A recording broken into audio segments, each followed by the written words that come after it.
జై శ్రీరామ్. అందరికీ నమస్కారం. ఇప్పుడు మన దేశంలో ఎవరు చూసినా మహాకుంభమేళా గురించే మాట్లాడుకుంటున్నారు. ఈ మహాకుంభమేళాకి కొన్ని కోట్ల మంది ప్రజలు వెళ్తున్నారు. మీకు కూడా అవకాశం దొరికినట్లయితే తప్పకుండా వెళ్ళండి. ఎందుకంటే ఈ మహాకుంభమేళా అనేది 144 సంవత్సరాలకు ఒక్కసారి మాత్రమే వస్తుంది. అంటే 12 పూర్ణ కుంభమేళాలు కలిస్తే ఒక మహాకుంభమేళా.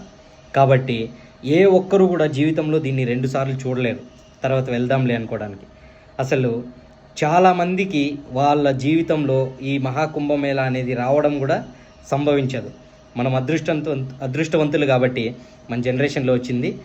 మీకు అవకాశం దొరికితే తప్పకుండా వెళ్ళండి. ఇంకో విషయం ఏంటంటే, చివరిసారిగా మహాకుంభమేళా అనేది 1881లో వచ్చింది. రాబోయే మహాకుంభమేళా 2169లో వస్తుంది.